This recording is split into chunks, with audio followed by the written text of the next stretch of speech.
नमस्कार दोस्तों, हम अपने इस YouTube चैनल पर आप सभी लोगों का स्वागत करते हैं।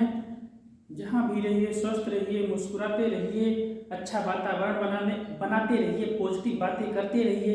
अपने आसपास जो भी आपसे संबंधित हों उनको जो है मोटिवेशनल करते रहिए, उनको प्रोग्रेस के पथ पर बढ़ाने में अपना पूरा सहयोग दीजिए, जिससे देश का कल्याण हो, आपका कल्याण हो, उनके परिवार का कल्याण हो।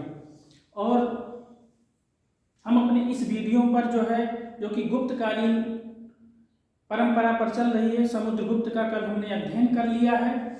आज हम चंद्रगुप्त द्वितीय विक्रमादित्य के बारे में एक ही वीडियो में सारा अध्ययन उनका हम करने की कोशिश किए हैं। लगभग जो भी आपसे संबंधित टीजीटी, पीजीटी या नेट की परीक्षा में जो भी चीजें पूछी जाती हैं, हमने इसी एक वीडियो में समाहित करने की कोशिश की है, क्योंकि हमने ऑलरेडी साहित्य, धर्म, अन्य पहलुओं पर पहले ही बना लिया था छोटे छोटे वीडियो के माध्यम से। आइए, चंद्रगुप्त द्वितीय विक्रमादित्य 375 से लेकर 414 ईस्वी तक इनका शासनकाल था। अब इनकी माता का नाम दत्त देवी, माता का नाम दत्त देवी, पिता का नाम समुद्रगुप्त, पत्नी का नाम, दो पत्नी थी, ध्रुवस्वामिनी और कुबेरनाग। ध्रुवस्वामिनी और कुबेर के बारे में कभी दूसरी वीडियो में चर्चा करेंगे। पुत्र कुमारगुप्त और गोविंदगुप्त, दो पुत्र थे। एक पुत्री थी प्रभावती। इनके अन्य नाम देवराज, देवश्री, देवगुप्त, विक्रमांक, जबकि इनकी उपाधियां जो थी परम भागवत, सकार, विक्रमादित्य, चंद्र। परम भागवत की उपाधि इन्होंने परम भागवत की उपाधि एकमात्र गुप्त शासक थे, एकमात्र गुप्त शासक हैं जिन्होंने परम भागवत की उपाधि धारण की है। बहुत इंपॉर्टेंट है। अगर पूछा जाएगा कि गया ताम्रलेख में किसने परम भागवत की उपाधि धारण की है, तो उसको समुद्रगुप्त मानोगे। लेकिन पूछेगा गुप्त शासन काल में किसने परम भागवत की उपाधि धारण की थी, तो चंद्रगुप्त द्वितीय विक्रमादित्य ने धारण की थी। उदयगिरि लेख में इनकी उपाधि राजाधिराजर्ष की है। उदयगिरि लेख में इनकी उपाधि राजाधिराजर्ष की है। और इनके वैवाहिक, इन्होंने जैसे कि गुप्तकालीन परंपरा या अन्य राजवंशों की परंपरा में वैवाहिक संबंध उनकी विदेश नीति और आंतरिक नीति को प्रभावित करने का बहुत बड़ा उत्तरदायित्व कारण होता था। इनका भी वही हाल है। कवन का से कदम्ब, अपने पुत्र कुमारगुप्त का विवाह इन्होंने कदम्ब में किया, जबकि वकाटक में अपनी पुत्री प्रभावती की शादी वकाटक नरेश रुद्रसेन द्वितीय के साथ किया। जबकि नागवंश में कुबेर नाग के साथ अपना स्वयं विवाह स्थापित किया। उसके बाद में उदयगिरि गुहाभिलेख के शब्दों में इनका अर्थ था कि संपूर्ण विजय, यानी संपूर्ण पृथ्वी को जीतना। उदयगिरि गुहालेख के अनुसार क्या कहता है कि चंद्रगुप्त का उद्देश्य संपूर्ण पृथ्वी को जीतने का था। चंद्रगुप्त के 3 अभिलेखों से शकों के ऊपर विजय की सूचना मिलती है। पहला है उदयगिरि गुहाभिलेख, ये संत विग्राहिक सचिव वीरसेन का है। जबकि उदयगिरि का ही लेख एक और है, ये संकाली महाराज का है। सांची का लेख ये आम्रकार्दो नामक एक सैनिक का है। इन तीनों लेखों से शकों के ऊपर विजय का संकेत मिलता है। उसके बाद चंद्रगुप्त का जो शक प्रतिद्वंदी था, जिसके ऊपर चंद्रगुप्त द्वितीय ने विजय प्राप्त करने के बाद विक्रमादित्य की उपाधि धारण की थी, उसका नाम था रुद्रसेन तृतीय। तब शकों पर विजय प्राप्त करने के बाद इन्होंने विक्रमादित्य की उपाधि धारण की थी। चंद्रगुप्त के दरबार में नवरत्न, ये नवरत्न है। चंद्रगुप्त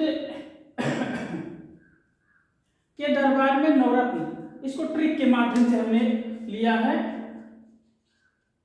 ट्रिक के माध्यम से कक्षा 12 में अमर ने रुचि पर धन खर्च किया, इस पर बेताल को शंका हो गया। कक्षा 12 में अमर ने रुचि के ऊपर धन खर्च किया, इस पर बेताल को शंका हो गया। किसी के ऊपर कोई धन खर्च करेगा तो शंका किसी न किसी को तो जरूर होगा। तो कक्षा का मतलब कालिदास, छा का मतलब छपड़क, बाराह का मतलब बाराह मिहिर, अमर का मतलब अमर सिंह, रुचि का मतलब बररुच, पर का मतलब घटकर पर, धन का मतलब धनवंतरी, बेताल का मतलब बेताल भट्ट, शंकर का मतलब शंकु। यानी कक्षा 12 में अमर ने रुचि के ऊपर धन खर्च किया, इस पर बेताल को शंका हो गया। ये कालिदास के नवरत्न थे। अब मेहरौली स्तंभ लेख के बारे में हम अध्ययन करेंगे।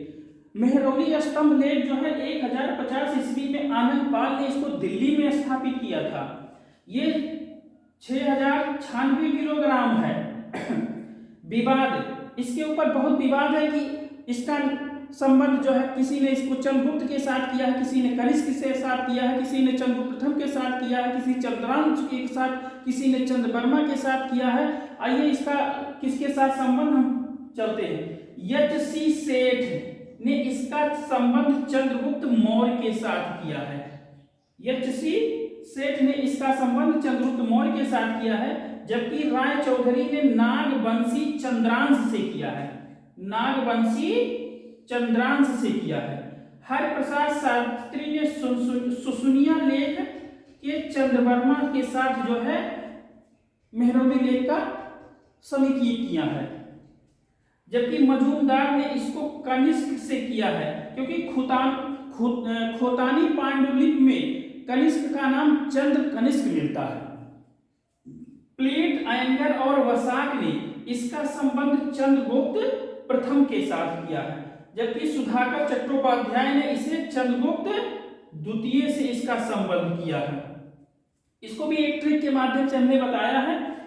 सुधा चंदा दो, यानी सुधाकर चंद्रगुप्त द्वितीय, सुधाकर ने चंद्रगुप्त द्वितीय, सुधा चंदा दो, दो का मतलब द्वितीय, तो सुधाकर चंद्रगुप्त द्वितीय को जो है मेहरौली लेख से संबंधित मानता है। फिर एक चंदा वसाक लेट लेकर आए हैं। एक मतलब चंद्रगुप्त प्रथम को मानने वाले वसाक लेट। अब लेट का मतलब यहां पर देखिए प्लीट, प्लीट और लेकर यानी कि आयंगर। यहां वसाक है, लेट है, आए लेकर आए मतलब आयंगर, यानी एक चंदा वसाक लेट लेकर आए हैं। तो चंद्रगुप्त प्रथम को मानने वालों में वसाक, प्लेट और आयंगर है। सेठ मौर्य ने, यानी यचसी सेठ ने इसे चंद्रगुप्त मौर्य से संबंधित किया।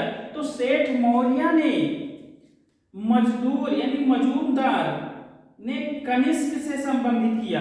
मजदूर कनिष्क के ऊपर चौधरी का चंद्रनांग नागवंशी चंद्रवर्मा के साथ कौन संबंध किया है, के ऊपर चौधरी एस.सी. राय चौधरी ने नागवंशी चंद्रांश से संबंधित किया है। फेंका, जिससे सुसुनिया के चंद्रवर्मा, यानी सुसुनिया लेख के अनुसार चंद्रवर्मा